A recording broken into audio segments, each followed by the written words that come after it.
Wabarakatuh. Alhamdulillahi ala ihsani wa syukru lahu ala taufiqihi wa amtinani wa asyhadu an la ilaha illallah wahdahu la syarika lahu ta'ziman li sya'ni wa asyhadu anna Muhammadan abduhu wa rasuluhu ila ridwani. Allahumma salli alaihi wa ala alihi wa ashabihi wa ikhwani. Para hadirin dan hadirat, ikhwan dan akhwat yang dirahmati Allah Subhanahu wa taala, kita masuk dalam bahasan buku baru. Kalau pada pertemuan sebelumnya kita membahas tentang sifat-sifat Allah Subhanahu wa taala, nama-namanya, kali ini kita akan bahas tentang sifat-sifat Nabi sallallahu alaihi wasallam, ya. Dengan demikian kita akan lebih sebagaimana kita pelajari sifat-sifat Allah agar lebih mencintainya, mencintai Allah Subhanahu wa taala, lebih khusyuk dan tunduk kepadanya, taat kepada perintah, jauh larangannya. Demikian juga kita membahas sifat-sifat Nabi dan akhlaknya sehingga kita bisa lebih mencintainya, lebih mengikuti sunnah-sunnahnya dan menjauhi larangan-larangannya. Kitab namanya kitab Asy-Syama'il Al-Muhammadiyah. Syama'il Al-Muhammadiyah maksudnya nisbah kepada Nabi Muhammad sallallahu alaihi wasallam, nisbah, ya. Adapun Asy-Syama'il itu maksudnya sifat-sifat terkait dengan Nabi Muhammad sallallahu alaihi wasallam. Asy-Syama'il jamak dari asy-syimal. Asy-syimal ada beberapa makna. Ada maknanya syimal, maknanya adalah al-khuluq, yaitu akhlak. Bisa juga maknanya adalah at-tabi'ah, ya. Tabi'ah ya tabiat seseorang. As-sajiyah maksudnya adalah perangai. Al-khaslah maksudnya sifat sama perangai. Makna yang mirip-mirip. Ini asal makna syama'il, maknanya adalah demikian, ya. Yaitu terkait dengan sifat-sifat dan akhlak. Makanya dikatakan rajulun karimus syama'il. Rajulun karimus syama'ili, yaitu seorang yang karim, yaitu sifat-sifatnya, perangainya, perangai yang baik, ya. Dari sini berarti ketika dibahas Asy-Syama'il Al-Muhammadiyah, maksudnya kita akan bahas tentang akhlak, tabiat, perangai, sifat-sifat Nabi sallallahu alaihi wasallam. Tapi pembahasan daripada Asy-Syama'il Al-Muhammadiyah, yang pertama dua sisi. Pertama adalah tentang akhlak Nabi sallallahu alaihi wasallam. Akhlak Nabi sallallahu alaihi wasallam. Kedua tentang privasi, khususiat Nabi sallallahu alaihi wasallam, itu privasi Nabi sallallahu alaihi wasallam. Contohnya terkait anak-anak beliau, siapa istri beliau, mungkin kerabat-kerabat beliau, ya. Kemudian terkait dengan pakaian apa yang beliau pakai, tempat tidur beliau bagaimana, sendal sepatu beliau bagaimana, hewan tunggangan bagaimana. Kita baca saja, misalnya saya akan bacakan secara singkat biar ada gambaran tentang kitab Asy-Syama'il Muhammadiyah. Saya bacakan daftar isi dari buku kitab Asy-Syama'il Muhammadiyah. Contoh, sebagian daftar isi bab 1 tentang bentuk tubuh Rasulullah, itu sifat fisik Nabi sallallahu alaihi wasallam. Bab 2 tentang stempel kenabian. Bab 3 tentang rambut Rasulullah sallallahu alaihi wasallam. Bab 4 tentang cara bersisir Rasulullah sallallahu alaihi wasallam atau cara Rasulullah bersisir. Bab 5 tentang uban Rasulullah sallallahu alaihi wasallam. Bab 6 tentang inai Rasulullah sallallahu alaihi wasallam. Bab 7 tentang celak Rasulullah sallallahu alaihi wasallam. Bab 8 tentang pakaian Rasulullah sallallahu alaihi wasallam. Bab 5 tentang sepatu Rasulullah sallallahu alaihi wasallam. Bab 9 tentang sepatu Rasulullah sallallahu alaihi wasallam. Bab 10 tentang sendal Rasulullah sallallahu alaihi wasallam. Berikutnya tentang cincin Rasulullah sallallahu alaihi wasallam. Kemudian berikutnya Rasulullah memakai cincin di tangan kanannya. Kemudian ciri-ciri pedang Rasulullah, ciri-ciri baju besi Rasulullah, ciri-ciri mighfar Rasulullah, itu helm perang. Tentang sorban Rasulullah SAW, ciri-ciri kain sarung, izar Rasulullah SAW, ciri-ciri atau cara Rasulullah SAW berjalan, cara Rasulullah SAW memakai penutup kepala, cara Rasulullah SAW duduk, cara Rasulullah SAW bersandar, ya, tentang kehidupan Rasulullah, tentang cara Rasulullah SAW makan, ciri-ciri roti makanan Rasulullah SAW, tentang lauk Rasulullah SAW, tentang Rasulullah berwudu ketika makan, ya. Apa yang Rasulullah baca sebelum dan sudah makan, tentang mangkok Rasulullah SAW, tentang buah-buahan Rasulullah SAW, tentang minuman Rasulullah SAW, tentang cara Nabi minum, tentang wewangian Rasulullah SAW, bagaimana berikutnya tentang cara Nabi berbicara, berikutnya tentang tawa Rasulullah SAW, tentang canda Rasulullah SAW, tentang perkataan Rasulullah terkait syair, ya. Kemudian Rasulullah SAW obrolan di waktu malam tentang bercerita tentang Ummu Zara, tentang tidur Rasulullah SAW, tentang ibadah Rasulullah SAW, salat duha Nabi, salat sunnah yang dikerjakan di rumah, tentang puasa Rasulullah SAW, tentang bacaan Rasulullah SAW, kemudian bagaimana Rasulullah SAW menangis, tentang tempat tidur Rasulullah SAW, tentang sifat tawadhu Rasulullah SAW, akhlak dan perilaku Rasulullah SAW, sifat malu Rasulullah SAW, cara Rasulullah SAW berbekam, nama-nama Rasulullah, tentang usia Rasulullah, tentang wafatnya Rasulullah SAW, tentang warisan Rasulullah SAW, dan bab terakhir tentang melihat Rasulullah SAW dalam mimpi. Saya kasih baca tadi, ada 55 bab. Jadi gambaran kita ngerti bahwasanya pembahasan Syama'il Muhammadiyah adalah tentang akhlak Nabi, fisik Nabi, privasi Nabi, sampai tentang tempat tidur, tentang sendal, tentang sepatu, mangkok Nabi. Ya ini semua tentang privasi Rasulullah sallallahu alaihi wasallam. Jadi dengan demikian kita ada gambaran tentang Syama'il Al-Muhammadiyah. Tapi berikutnya mau kita bahas tentang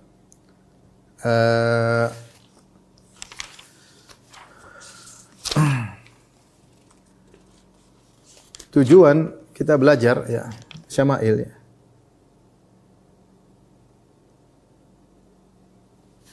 Kitab Asy-Syama'il Al-Muhammadiyah.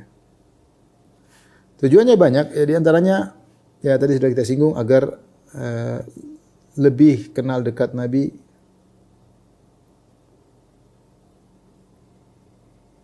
dengan Nabi sehingga lebih cinta. Karena dengan melihat akhlak Nabi SAW, kita lebih cinta sama Nabi. Ini orang kita tahu tidak ingin dunia sama sekali. Orang ini zuhud, super zuhud ya. Makanya saya sampaikan tentang perkataan sebagian ulama, di antara mukjizat Nabi SAW adalah zuhudnya Nabi. Nabi SAW zuhud terhadap dunia. Dan padahal beliau selama 23 tahun berdakwah, terkadang beliau punya harta yang banyak. Tapi beliau tidak pernah tidak zuhud. Zuhudnya komitmen dari awal sampai akhir hidup beliau. Menunjukkan ini adalah seorang Rasul. Kemudian kita bandingkan dengan diri kita, kalau lagi punya uang, sering kita tidak atau jauh dari zuhud, maka kita semakin sayang kepada Nabi ini. Bagaimana tentang akhlaknya yang luar biasa, ya. Bagaimana dengan perangainya, ya. Maka sebagaimana patah mengatakan tak kenal maka tak sayang. Maka dengan mengenal Nabi SAW dari sisi perangai, akhlak, kedermawanan, semuanya kita semakin cinta kepada Nabi SAW. Kemudian yang kedua, di antara tujuan kita belajar Syama'il adalah tentu berusaha meniru Nabi SAW. Meniru Nabi SAW pada hal-hal yang bisa kita tiru. Tentu ada yang tidak bisa kita tiru, ada yang bisa kita tiru.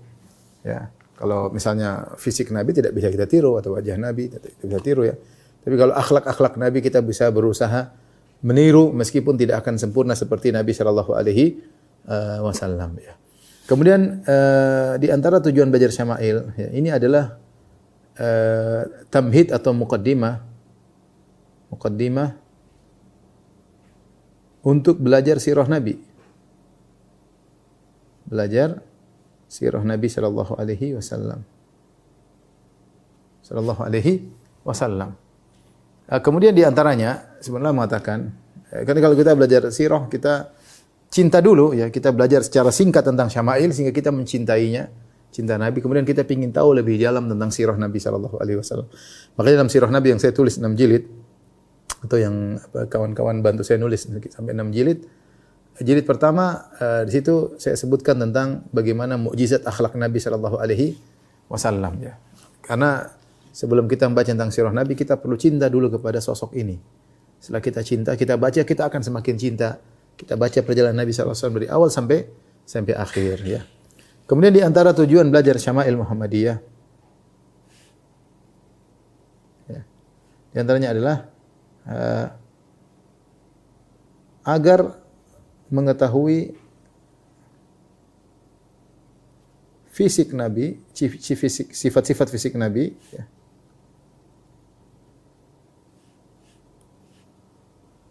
Mengetahui sifat-sifat fisik Nabi. Sehingga kalau bertemu dalam mimpi kita bisa mengenal. Sehingga jika bertemu Nabi dalam mimpi,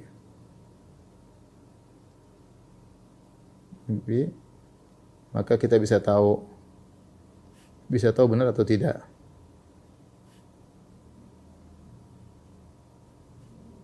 Atau tidak, bisa benar atau tidak ya.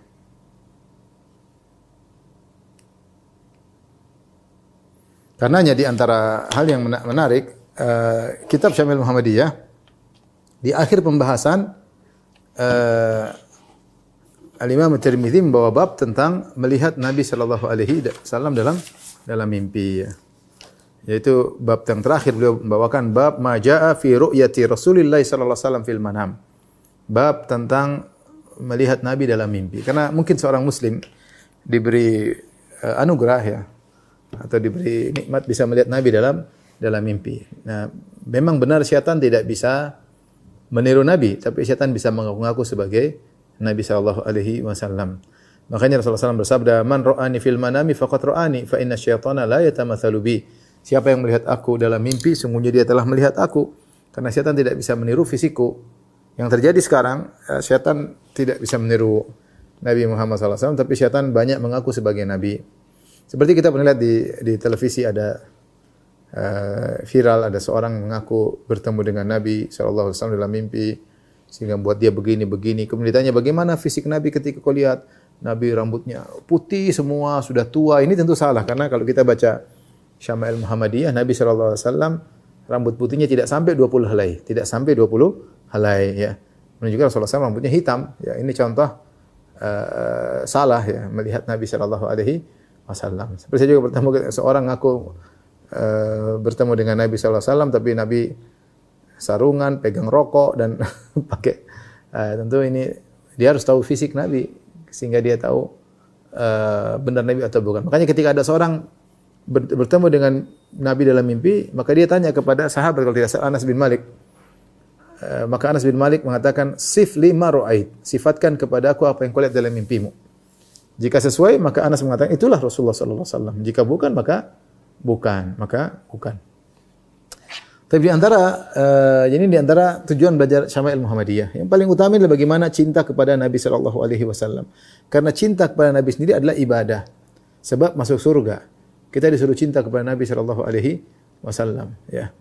Ya, dan Rasulullah SAW mengatakan al-mar'u ma'a man ahab, seorang bersama yang dia cintai, ya.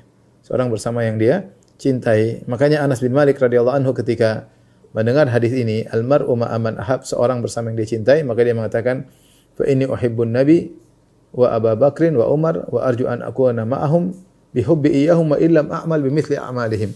Sungguhnya aku cinta kepada Nabi, cinta kepada Abu Bakar, cinta kepada Umar, dan aku berharap bisa berkumpul dengan mereka meskipun aku tidak bisa beramal seperti amalan mereka. Ya, dan Nabi mengatakan, la yu'minu ahadukum hatta akuna ahabba ilaihi min waladihi wa walidihi wa nasi ajma'in. Tidaklah iman seorang kalian sempurna sampai aku lebih dia cintai daripada ayahnya, daripada ibunya, daripada anaknya, daripada seluruh manusia, bahkan daripada dirinya sendiri. Dan di antara perkataan yang menarik, saya baca di buku ini, Al-Ma'sul fi Syama'il Rasul, karya Syekh Hasan bin Abdul Hamid Bukhari. Beliau berkata, seorang kita suka karena menjadi indah kalau kita lihat akhlaknya. Seorang kita menjadi indah ketika lihat akhlaknya yang mulia. Jadi semua orang terhias dengan akhlak. Akhlak yang menghiasinya sehingga dia pun menjadi mulia. Kita lihat dia dermawan, kita lihat dia murah senyum, kita lihat dia pemaaf, maka dia menjadi indah karena terhias oleh akhlak-akhlak yang mulia. Tetapi kata beliau, Nabi SAW sebaliknya, Nabi yang menghiasi akhlak. Akhlak menjadi indah ketika dipasang di Nabi SAW. Akhlak menjadi indah ketika disandang di Nabi SAW. Karena ketika akhlak tersebut dipasang jadi Nabi, akhlak tersebut menjadi luar biasa. Jadi super memaaf Nabi SAW, super dermawan Nabi SAW. Karena selama ini dipasang dimanapun tidak bisa seperti itu. Sehingga kalau manusia yang lain dihiasi oleh akhlak, tapi untuk khusus Nabi SAW, akhlak menjadi indah terhiaskan oleh Nabi SAW. Ini sekedar ungkapan untuk menunjukkan bagaimana akhlak Nabi sangat luar biasa. Makanya Allah berfirman, wa innaka la ala khuluqin azim. Sungguhnya engkau benar-benar di atas perangai yang agung. Yang di sini Allah berkata, Nun wal qalami wa ma yasturun ma anta bi ni'mati rabbika bimanjadun wa inna laka la ajran ghairu mamnun wa innaka la ala khuluqin azim. Ya. Allah bersumpah, Nun wal qalami, Allah bersumpah Nun, kemudian Allah bersumpah wal qalami, demi pena, wa ma yasturun, apa yang mereka Tulis. Allah bersumpah untuk apa? Untuk menekankan di antaranya wa innaka la'ala khuluqin adzim. Sungguhnya engkau benar-benar di atas perangai yang agung. Bayangkan, Allah bersumpah untuk menekankan Nabi benar-benar di atas perangai yang agung. Kalau seandainya Allah mengatakan wa innaka la'ala khuluqin, sudah cukup karena khuluq di situ munakkara tanwin dan tanwin litafkhim untuk menunjukkan keagungan. Dalam metode bahasa Arab kalau dikatakan innaka la'ala khuluqin sudah cukup. Kau di atas akhlak yang hebat. Apalagi kemudian disifati dengan azim, akhlak yang agung. Apalagi yang memuji adalah Rabbul Alamin. Memuji adalah Rabbul Alamin. Kalau ada orang di jalan memuji orang lain, ada orang kita ketemu di pasar itu akhlaknya bagus. Ya mungkin kita oke lah bagus. Tapi kalau yang muji misalnya profesor, oh itu akhlak bagus. Kalau yang muji ternyata ulama yang muji, itu akhlak bagus. Nabi yang muji itu akhlak bagus. Gimana yang Nabi Rabbul Alamin yang muji Allah Subhanahu wa taala? Maka keagungan akhlak Nabi menjadi semakin dahsyat karena yang muji adalah Rabbul Alamin. Dengan diketahui dengan agungnya sang pemuji dan yang muji adalah Allah Subhanahu wa taala. Maka ini menjadikan kita semakin rindu ingin mengetahui tentang akhlak Nabi sallallahu alaihi wasallam. Baik, terkait dengan tujuan belajar yang kedua yaitu berusaha meniru Nabi sallallahu alaihi wasallam padahal yang bisa kita tiru ya. Jadi terkait Syama'il Muhammadiyah, Syama'il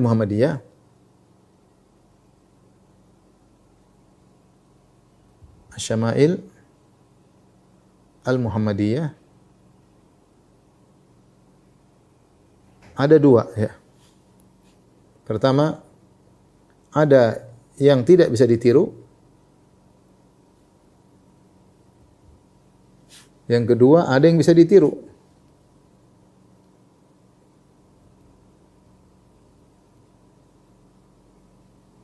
Yang tidak bisa ditiru, misalnya wajah Nabi, tentu tidak bisa ditiru wajah Nabi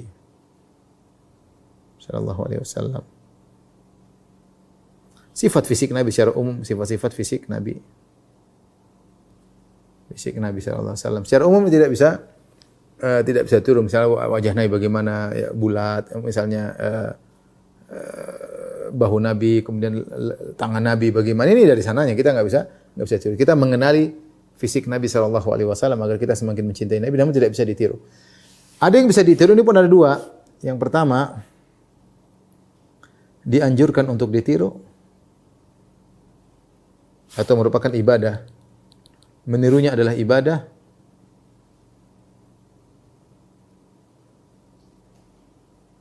Ini banyak seperti apa?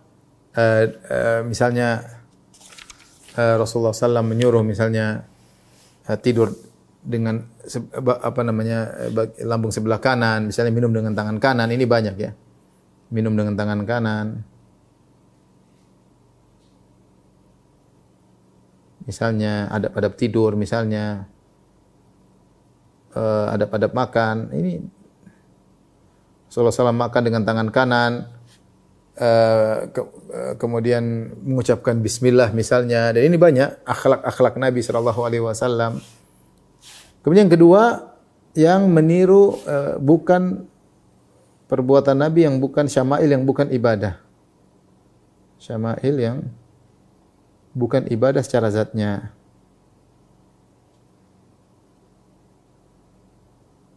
Contohnya apa? Contohnya misalnya baju Nabi misalnya, ya, cara berjalan Nabi sallallahu alaihi wasallam. Ini kita bisa tiru aja, bisa aja meniru. Misalnya cara jalan Nabi. Nabi kalau jalan agak tunduk seperti turun dari bukit misalnya, cara jalan Nabi. Misalnya makanan kesukaan Nabi. Nabi tidak misalnya tidak suruh menjadikan makanan pokok korma. Makanan pokok adalah korma. Rasulullah bilang, makan korma harus setiap hari makan korma. Enggak pernah Rasulullah SAW menyuruh menjadikan korma sebagai makanan pokok misalnya. Tapi beliau suka makan korma. Misalnya sallallahu alaihi wasallam bajunya model baju ya. Model baju, tunggangannya misalnya onta ya. Ini kita bisa tiru, bisa aja kita beli onta kemudian kita naik onta ya. Tunggangan. Tapi bagaimana dengan hal-hal ini, makanan yang disukai Nabi? Maka para ulama mengatakan selama boleh ditiru, Boleh ditiru selama tidak melanggar syariat. Misalnya tidak menimbulkan syuhrah. Seperti zaman Nabi, Nabi SAW pakai izar. Izar tuh sarung, kemudian rida di atas. Ya, seperti orang umrah, pakaian umrah itu pakaian sehari-hari Nabi SAW. Dan tidak mungkin kita pakai sekarang di Jakarta, pakai itu pakaian syuhrah. Semua orang akan lihat. Kenapa pakai baju gitu? Nabi pakai baju begini. Ini nggak boleh lagi. Seperti sorban. Sorban bukan pakaian Indonesia. Orang Indonesia pakai sorban. Kemudian itu nama Nabi ya. Kalau di Indonesia enggak. Tapi di tempat lain masih. Sudan masih pakai sorban misalnya. Jadi seperti itu. Onta, Nabi pakai onta, Nabi pakai himar. Ya. Kalau di Indonesia tidak ada pakai onta himar. Ya. Kalau pakai onta di kota Jakarta mungkin ya jadi. Tapi kalau di negara lain seperti di Mesir masih pakai himar. Saya lihat sendiri orang pakai himar. Pakai himar. Ada yang pakai onta, himar. Jadi himar menjadi kendaraan mereka. Saya lihat tidak banyak mobil pakai himar. Di kampung-kampung di Mesir orang masih pakai himar. Ya. Jadi boleh diikuti selama tidak melanggar syariat, tidak menjadikan sesuatu yang syuhrah. Bahkan kata para ulama, jika dia sengaja menyukai apa yang disukai oleh Nabi, meskipun ini bukan ibadah, maka mudah-mudahan dia dapat pahala dari sisi karena dia mencintai Nabi. Dia melakukan ini supaya lebih cinta. Jadi ibadahnya adalah cinta sama Nabi, bukan apa yang dilakukan. Seperti sebagian sahabat sejak tahu Nabi suka makan makanan tertentu, maka dia suka makan makanan tersebut karena Nabi suka makan makanan itu. Sehingga dia sengaja untuk menyukai makanan tersebut karena Nabi SAW. Dan sebagian salaf pun demikian. Kenapa? Ini menunjukkan dia melakukannya karena cinta dan agar semakin cinta kepada Nabi, maka dia pahalanya bukan dari apa yang dilakukan, tapi karena cintanya kepada Nabi SAW. Ya, seperti ada orang suka makan korma. Kenapa Rasulullah suka makan korma? Ya, yang penting jangan bilang ini sunnah makan korma, enggak, karena bukan sunnah makan korma ya. Seperti itu ya. Dari sini kita bawa sebagian sahabat ada yang sengaja mengikuti perkara-perkara jibilli, perkara-perkara yang terkait dengan kemanusiaan Nabi sebagai manusia, sebagai orang Arab diikuti dan selama tidak bertentangan dengan adat istiadat di sana maka tidak mengapa. Ini perlu kita ketahui. Jadi syama'il yang kita pelajari ada dua, ada yang tidak bisa ditiru, ada yang mungkin ditiru. Kalau yang bisa ditiru ada dua juga.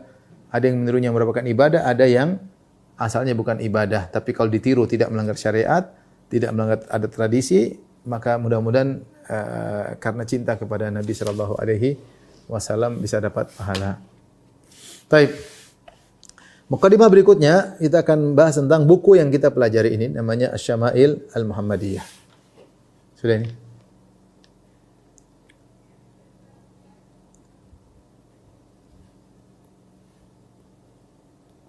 Kitab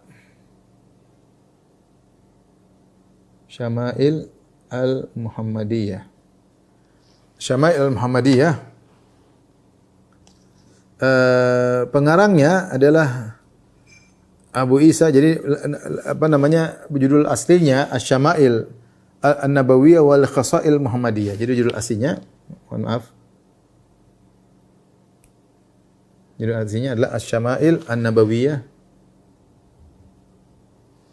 wal Khasa'il Al-Muhammadiyah.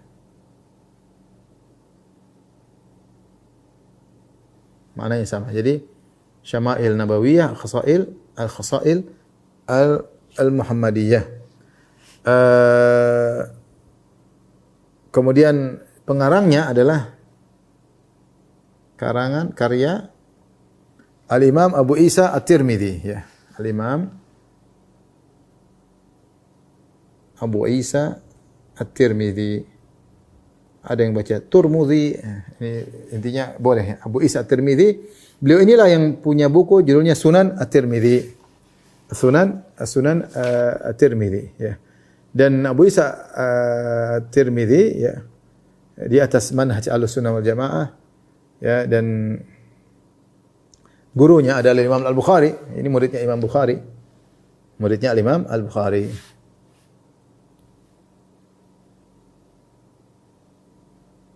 Al-Imam Al-Bukhari. Sebagaimana gurunya di atas akidah Ahlussunnah wal Jamaah, demikian Abu Isa At-Tirmidzi di atas akidah Ahlussunnah wal Jamaah. Oleh karena dalam Sunan Tirmidzi dia menyebut tentang perkataan para salaf tentang sifat-sifat Allah Subhanahu wa taala sesuai dengan akidah Ahlussunnah wal Jamaah. Baik, buku ini terdiri atas atas 56 bab. Dan jumlah hadisnya adalah 415. 415 hadis. Tapi hadis ini campur antara yang sahih dan dhaif. Maka para ulama memuji kitab ini ya. Saya bacakan di antara pujian terhadap kitab ini. Qala Al-Munawi rahimahullah, punya kitab tentang syarah kitab Asy-Syama'il. Dia berkata, Kitab Asy-Syama'il li alamir riwayat wa alimid dirayah al-Imam At-Tirmidzi. Kitab Asy-Syama'il itu karya orang tokoh yang ahli dalam riwayat dan juga ahli dalam dirayat, itu ahli dalam sanad maupun tentang ilmu tentang matan dan semisalnya. Imam At-Tirmidzi, ja'alallahu qabrahu rawdatan arfuha atyabu minal misk asy-syadhi ya. Semoga Allah menjadikan kuburannya adalah taman surga yang aromanya lebih harum daripada minyak kasturi. Kitabun wahidun fi babihi, kata Al-Munawi. Dia adalah kitab satu-satunya dalam pembahasannya. Itu kitab salaf. Jadi maksudnya di sini Imam Tirmidzi berinovasi membuat kitab ini. Makanya dikatakan kitabun wahidun fi babihi, satu-satunya kitab dalam bab ini. Faridun fi tartibihi wasti'abihi, dan satu-satunya yang dalam tertibnya dan dalam komprehensifnya, itu benar-benar lengkap. Lam ya'ti lahu ahadun bimumathilin wala bimusyabihin. Salaka fihi minhajan badi'an. Ya, tidak ada seorang yang menyerupai dia dan atau semisal dengannya. Beliau menempuh metode yang sangat indah ya, metode yang menakjubkan, yang inovatif. Beliau menempuh metode inovatif. Warasa'ahu bi uyunil akhbar wa funul athar, tarsian, kemudian dihiasi dengan riwayat-riwayat ya. Hatta udda dzalika alkitab minal mawahib, sampai ada yang mengatakan ini adalah anugerah dari Allah, bisa tulis buku ini anugerah dari Allah. Ya, wa tara fil masyariq wal magharib, sehingga kitab ini tersebar sampai di timur maupun barat. Dan ini juga dipuji oleh Al-Hafidz Ibnu Katsir rahimahullah, kitab Asy-Syama'il karya At-Tirmidzi. Beliau berkata Al-Imam Ibnu Katsir rahimahullah taala, qad sannafa an-nasu fi hadza qadiman wa haditsan kutuban katsiratan mufradatan wa ghairu mufradatin. Orang-orang banyak nulis tentang Syama'il Nabi sallallahu alaihi wasallam, tentang sifat-sifat perangai Nabi dulu sampai sekarang banyak ditulis. Ya, baik tersendiri maupun digabungkan dengan bab-bab yang lain.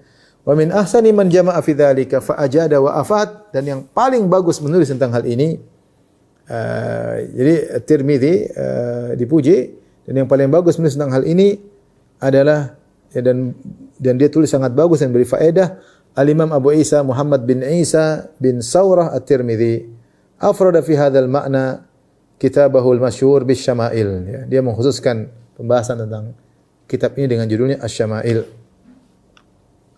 Oleh karenanya banyak ulama yang mensyarah tentang kitab Syama'il ini ya. Dari dulu sampai sekarang ya. Di antaranya seperti As-Suyuti, Al-Munawi ya. Dan di antaranya ada juga yang meringkas buku ini, yaitu Al-Imam Al-Albani rahimahullahu taala, judulnya Mukhtasar Syama'il Al-Muhammadiyah. Karena ada hadis-hadis yang dhaif, maka diringkas oleh Syekh Al-Albani, Al-Imam Al-Albani rahimahullah taala dalam bukunya Mukhtasar Asy-Syama'il Muhammadiyah. Mukhtasar Asy-Syama'il Al-Muhammadiyah. Itu kitab ringkasan dari Mukhtasar, ya, itu Mukhtasar sudah bahasa Indonesia. Mukhtasar kitab Al-Imam At-Tirmidzi. Adapun apa yang dilakukan oleh Syekh Al-Albani rahimahullah, di antaranya beliau menghapuskan sanad-sanadnya yang dibawa, cukup dengan sahabat aja yang disebut, karena sanad-sanadnya sudah beliau periksa. Kemudian beliau hanya mencukupkan hadis-hadis yang sahih saja. Jadi sanadnya dihapus. Hanya sebut sahabat. kemudian hadis-hadis dhaif dibuang. Jadi beliau ditiadakan. Jadi beliau berusaha memeriksa hadis-hadis dhaif. Kalau ada syawahidnya, ada mutabaatnya. Syawahid itu maksudnya dari sahabat yang lain, tapi maknanya sama, namanya syahid. Mutabaat yaitu ada hadis yang dhaif yang lain tapi satu jalur dengan jalur yang lain tapi sahabatnya satu. Itu namanya mutabaat. Jadi misalnya ini hadis, ini dhaif tapi ada jalur lain kembali kepada yang sama. Dhaif juga namanya mutabaat. Satu juga di sini mutabaat. Tapi hadisnya sama, sahabatnya sama, ini namanya mutabaat. Kalau ini dhaif saling menguatkan. Jadi hasan. Atau syawahid, hadisnya dhaif tapi datang dalam sahabat yang lain, namanya syahid. Sahabatnya beda. Ya, maka ini disebut dengan syawahid dan ini juga menguatkan. Syekh Albani memeriksa itu semua. Ya. Kalau ada yang bisa dikuatkan maka dia masukkan tetap dalam mukhtasarnya. Tapi kalau sudah tidak ada maka beliau hilangkan ya. Beliau hilangkan. Yang tadinya sehingga asalnya tadi 415 hadis, kemudian ini akhirnya menjadi semua totalnya menjadi 352 hadis. 352 hadis. Jadi dihilangkan kira-kira 63 hadis. Ini kira-kira kurang lebih 63 hadis. Dhaif. Kira-kira 63 hadis. Jadi tinggal 352 hadis ya. Ya tidak masih 3/4 lebih, masih 3/4 lebih ya. Nah, kita insyaallah kita akan membahas kitab Mukhtasar Syama'il Muhammadiyah. Alhamdulillah tadi saya katakan buku sudah disyarah oleh Profesor Dr. Hasan bin Abdul Hamid Bukhari, pengajar di Masjid Nabawi dan Masjidil Haram. Pengajar di Jamiat Ummul Qura. Taib, ikhwan dan akhwat yang rahmatillah subhanahu wa ta'ala, kita masuk pada pembahasan yang pertama tentang bab yang pertama, bab ma jaa fi khalqi Rasulillah ya. Sudah?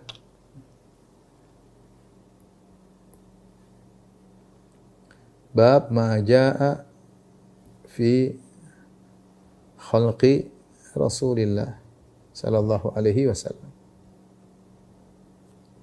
Khalqi ya, jadi ada beda, ada khalqun, ada namanya khuluqun. Kalau khalqun maksudnya fisik, khalqun kalau khuluqun maksudnya akhlak. Akhlak. Yang kita akan bahas tentang adalah khalqun, yaitu tentang fisik Rasulullah sallallahu alaihi wasallam, tentang fisik Rasulullah sallallahu alaihi wasallam. Kita perlu mengenal fisik Nabi SAW. Kita bacakan. An Anas radhiyallahu anhu, dari Anas bin Malik radhiyallahu anhu, qala kana Rasulullah sallam laisa bit-tawilil ba'in. Rasulullah sallam bukanlah orang yang tingginya menonjol ya. Tinggi terlihat ya. Wala bil qasir, juga tidak pendek. Wala bil abyadil amhaqi, dan Rasulullah juga tidak terlalu putih ya, seperti orang sakit atau orang kena al-baras, itu kena albino ya. Wala bil adam, dan juga tidak hitam ya, tidak hitam. Wala bil ja'dil qatat, tidak juga rambutnya keriting, sangat keriting. Wala bis sabti, dan juga tidak rambutnya terurai seperti rambut sebagian wanita yang begitu lembut sehingga terurai. Ba'athahu Allah Ta'ala ala ra'si arba'ina sana. Rasulullah SAW diutus ketika berusia 40 tahun. Fa'aqama bi Makkah 10 sinin, dan beliau tinggal di Mekah 10 tahun. Wa bil Madinati 10 sinin, dan di Madinah selama 10 tahun. Tawaffahu Allah Ta'ala ala ra'si 60 sana. Beliau wafat ketika usia 60 tahun. Wa laysa fi ra'sihi wa lihyatihi 20 sya'ratan bayda. Dan tidak ada di kepalanya dan jenggotnya 20 uban. 20 uban putih. Tidak ada, artinya ubannya kurang dari 20. Taib. Kita bicara pertama tentang hadis yang diriwayatkan oleh sahabat yang mulia Anas bin Malik radhiyallahu taala anhu. Anas bin Malik radhiyallahu anhu, beliau ketika Nabi datang, beliau masih kecil, mungkin usia 9 tahun, 10 tahun. Maka dibawa oleh ibunya Ummu Sulaim radhiyallahu anha. Dia berkata, "Ya Rasulullah, hadza Anasun yakhdumuka." Wahai Rasulullah, ini Anas akan menjadi pembantumu. Dan ini di antara perhatian Ummu Sulaim kepada putranya, ya, dia sangat sayang kepada putranya. Maka dia suruh jadi pembantu Nabi sallallahu alaihi wasallam, sehingga Nabi sallallahu alaihi wasallam ya tentu akan beri banyak pengajaran kepada Anas bin Malik radhiyallahu taala anhu. Apalagi Anas masih kecil ya. Maka dia pun jadi pembantu Nabi sallallahu alaihi wasallam. Terlebih lagi Ummu Sulaim meminta kepada Nabi untuk mendoakan Anas. Maka Rasulullah mendoakan Anas, Allahumma akthir lahu malahu ya. Wa tawil lahu umrahu, panjangkanlah umurnya, wa akthir lahu waladahu, dan banyakkanlah anak-anaknya, wa barik lahu fih, dan berkahilah Anas pada hartanya, pada anaknya, hingga Anas jadi umur panjang, anaknya banyak, hartanya banyak. Anas bin Malik radhiyallahu taala anhu. Dan Anas menemani Nabi kurang lebih 9 sampai 10 tahun. Kata Anas, laqad khadamtu Rasulullah sallallahu alaihi wasallam 9 sinin atau 10 sinin. Aku telah menjadi pembantu Nabi sekitar 9 tahun atau 10 tahun ya. Sehingga beliau bersama Nabi dalam banyak hal. Safar-safar beliau, temani, terkadang menemani Nabi ketika Nabi buang hajat, apa yang dia bawa buat Nabi SAW.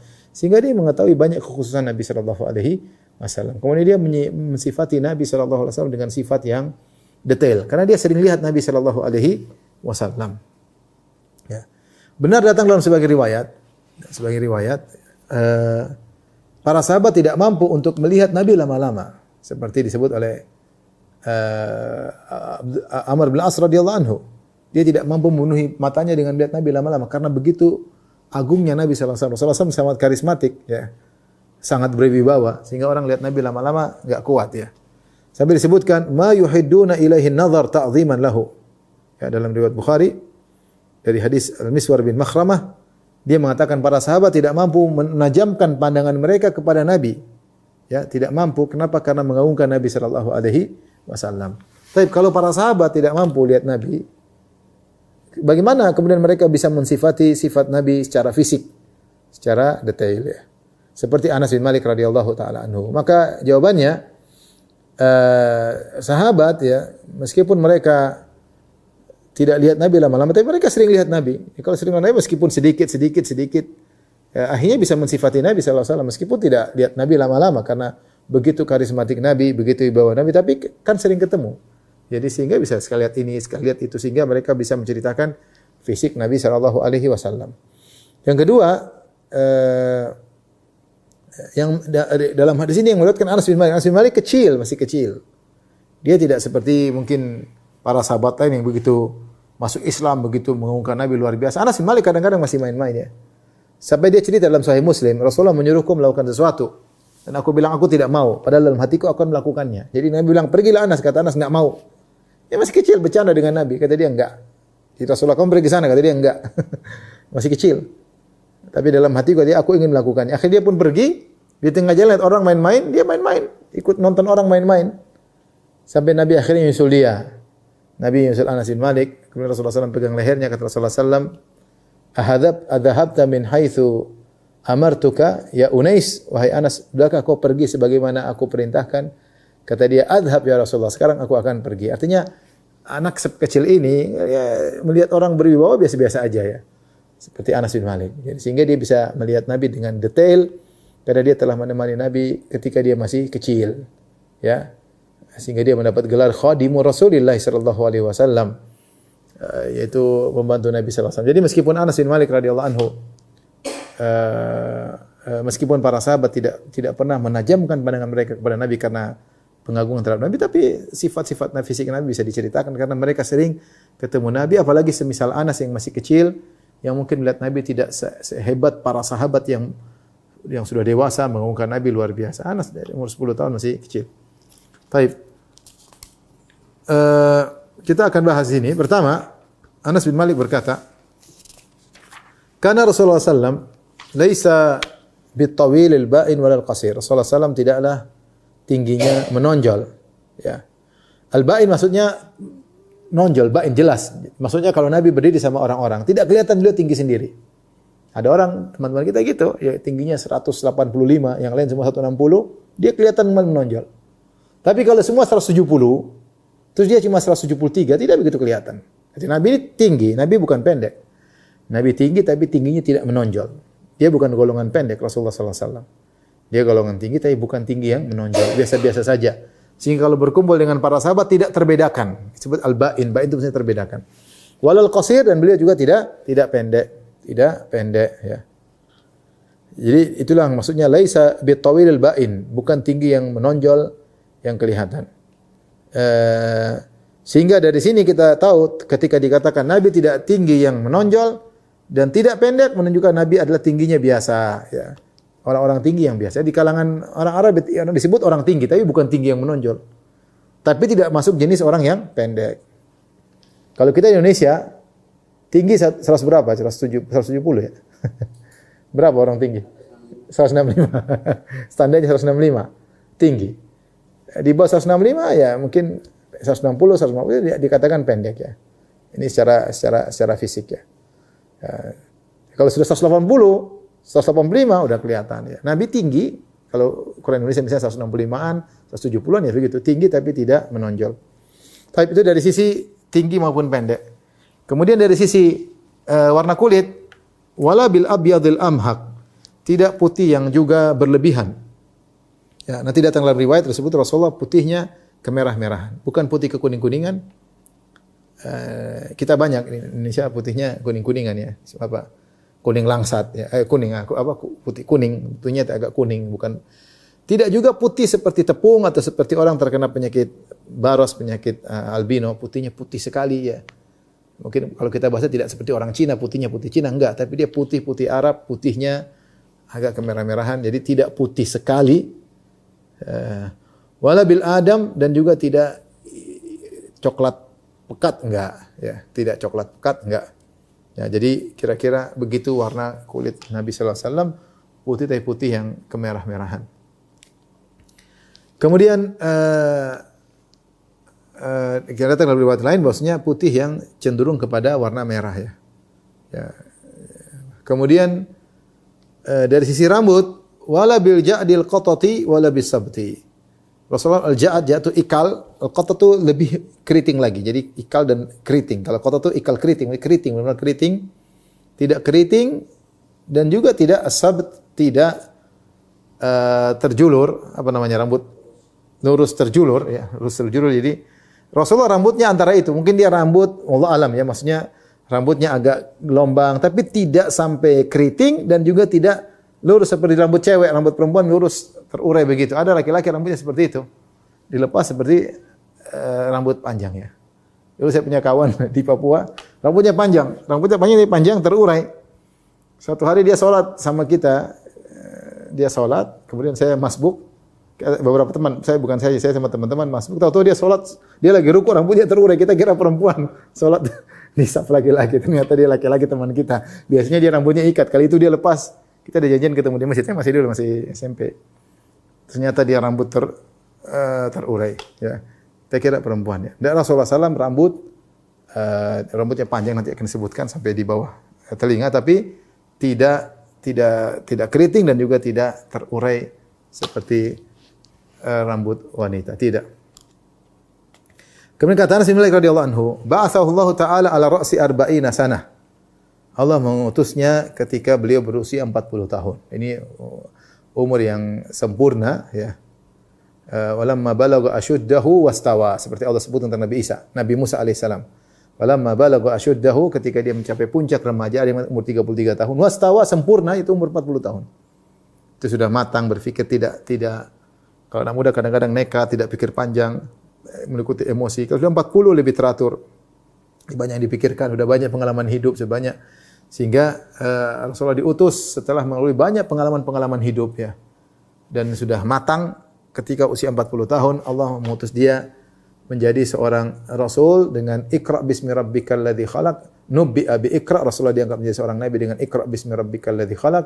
Wa ursila bil muddatsir, dan Rasulullah diutus untuk berdakwah setelah turun firman Allah, ya ayyuhal muddatsir qum fa'anzir. Wahai orang yang berselimut, bangkitlah dan berilah peringatan. Kemudian kata Anas bin Malik radhiyallahu anhu, fa aqama bi Makkah 10 sinin wa bil Madinati 10 sinin. Maka Nabi tinggal di Mekah 10 tahun dan tinggal di Madinah 10 tahun. Di sini Anas mengatakan Nabi tinggal di Mekah 10 tahun. Tentunya yang benar Nabi tinggal di Mekah selama 13 tahun. Setelah itu baru berhijrah. Dan di Madinah 10 tahun. Tapi maksudnya di sini kata para ulama, biasa orang Arab mereka menghilangkan kasar kalau ada bilangan potongan dihilangkan bilangan tersebut. 13 dibilang 10. Jadi 10-an. Seakan-akan Anas berkata Nabi di Mekah 10-an tahun, di Madinah 10-an tahun ya. Padahal di Mekah 13 tahun ya. Wa tawaffahu Allah Ta'ala ala ra'si 60 sana, dan Rasulullah SAW wafat ketika usia 60 tahun, maksudnya 63 tahun, tapi Anas membulatkan, kalau bahasa kita dibulatkan, jadi yang bilangan potongan dibulatkan, dibuang, 13 jadi 10, jadi usia 40 tambah 10 tambah 10 jadi 60, sebenarnya 40 jadi Nabi, tambah 13 tahun di Mekah, tambah 10 tahun di Madinah, jadi 63 tahun ya. Kemudian Anas berkata, wa laysa fi ra'sihi wa lihyatihi 20 sya'ratan bayda, dan tidak ada di kepalanya maupun di jenggot Nabi SAW 20 helai uban putih, enggak ada. Artinya uban Nabi ada, tapi tidak sampai segitu. Disebutkan dalam sebagian riwayat, ya. Ada yang menyebutkan uban Nabi jumlahnya 11. Uban Nabi jumlahnya 11. Dan ada riwayat mengatakan uban Nabi 17. Dan ada mengatakan uban Nabi adalah 18 helai. Ya, entah di kepala berapa, di jenggot berapa. Totalnya tidak sampai 20. Jadi menunjukkan bahwasanya Rasulullah SAW kepalanya secara umum hitam dan jenggotnya secara umum hitam. Ya. Rambutnya lebat, jenggotnya juga lebat. Ya. Secara umum berwarna hitam. Ya. Makanya saya katakan tadi ada orang mengaku ketemu Nabi. Ya, ternyata dia cerita Nabi enggak pernah belajar sama ilmu Muhammadiyah. Kalau pernah belajar mungkin dia bohong lagi. Ya. Dia bilang Nabi berwibawa, rambutnya putih semua, jenggotnya putih semua. Maka ini tentu bukan Nabi SAW. Ya. Saya pernah ketemu dengan seorang, dia mengatakan ketemu Nabi, mimpi ketemu Nabi. Setelah 3 hari berturut-turut berkelahi dengan setan dalam mimpi, hari keempat dia bertemu dengan Nabi. Saya bilang bagaimana ciri Nabi? Saya masih di Papua waktu itu. Dia bilang Nabi wajahnya bercahaya. Ada jenggotnya enggak? Enggak ada, dagunya bercahaya. Bukan Nabi SAW. Bukan Nabi. Nabi SAW jenggotnya lebat dan berwarna hitam. Tapi demikian saja apa yang saya sampaikan. Wabillahi taufiq.